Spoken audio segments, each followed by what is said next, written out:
Pag normal po kasi, hindi lalaki. Ayan, tara mga ka-best friend, samahan nyo ako. At ipapasilip ko po sa inyo yung kumuha sa atin ng good quality SR fingerlings ng tilapia mga ka-best friend. Ayan po, bali yan po yung pinakuha natin sa taga-alaga natin dyan sa gawing fish pan mga ka-best friend. Ayan po, bali i-grade pa po namin yan mga ka-best friend bago po kayo makakuha. Ayan, kung bago ka pa lang sa mga ganitong content at gusto nyo po ng mga ganitong content o napadaan po ang aming mga video dyan po sa mga cellphone nyo, huwag nyo pong kalimutan na i-subscribe ang aming YouTube channel.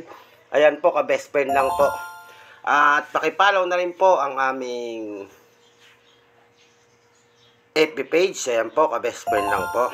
Ayan, sa mga naghahanap po dyan ng mga good quality na mga fingerlings, mapahito po yan o mapatilapia mga ka-best friend o kahit anong hanap nyo mga ka-best friend at meron po kami.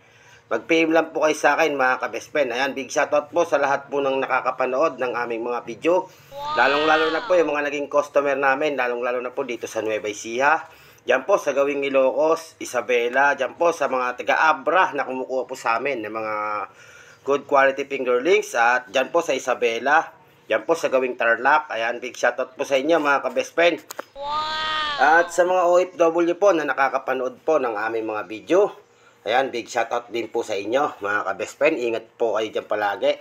At big shoutout din po sa mga malalayong lugar na nag-PPM po sa akin. Nagugulat po sila mga ka-best friend.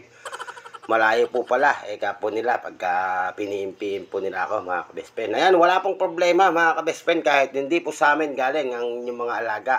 At nagkaroon po kayo ng problema o may problema po ang inyong mga alaga, mag-PM lang po kayo sa akin mga ka-best friend para masolusyonan po natin agad yung mga problema ng mga alaga nyo mga ka-best friend. Ayan, sa mga nagko-concrete pan po, mas maganda po na medyo malalaki talaga yung kukunin nyo kaysa po yung medyo maliit po mga ka-best friend. At sa concrete po kasi mas maganda yung buhay na po yung alagaan nyo kaysa po sa maliliit. Ayan, bali pinasyal nga po natin sila sir dyan po sa pinagkukuhanan po natin ng mga fingerlings. Sisilipin daw po nila mga ka-best friend yung mga breeders na pinanggagalingan po ng mga fingerlings na binibenta natin mga ka-best friend. Ayan, bali inikot-ikot po natin sila. Ayan, sa mga naghahanap, ayan po, dahil po namin isda mga ka-best friend. Mag-PM lang po kayo sa akin, magpabook na po kayo para madeliveran po namin kayo kung sakali po mga ka-best friend. At good SR na po yan mga ka-best friend. Hindi po yan nanganganak. Hindi po katulad sa iba na manganganak po ang inyong mga pangalaga. Ayan, kung nais nyo po na bumisita o pumasyal po, wala pong problema mga ka-best friend. I-PM nyo lang po ako para makita nyo rin po kung saan natin kinukuha yung mga fingerlings na binibigay natin sa ating mga customer.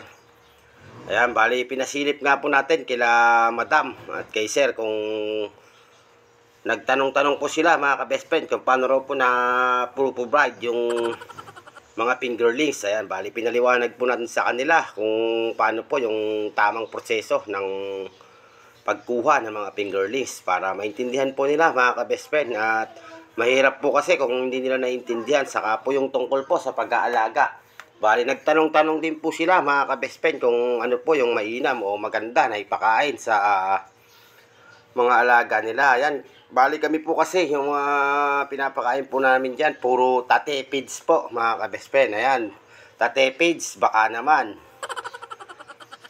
Yan lang po mga ka-best friend. At dyan po, sila madam, bali kwento-kwentuhan po natin sila habang pinapasyal po natin sila at kinukondisyon pa lang po yung kukunin nila. Bali, pag nagpunta po kayo rito mga ka-best friend, wala pang problema, ikukondisyon po natin na maganda yung kukunin yung isda para makita po natin kung nakakondisyon na po ba yung kukunin nyo. Ayan po, bali binibilangan nga po natin sila.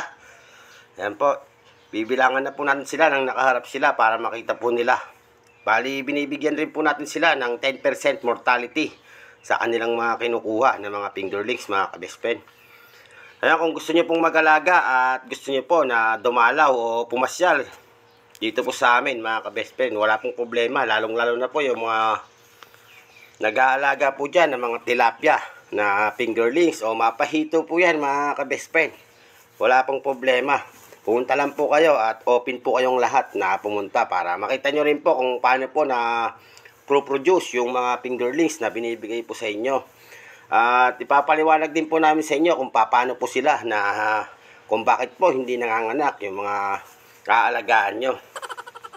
Ayan po mga ka-best friend, bali nakabantay nga po sila sir. Ngayon lang daw po sila mag-aalaga, kaya po sila pumasyal para makita raw po nila kung paano po yung ginagawa o paano po yung proseso ng mga tilapia fingerlings.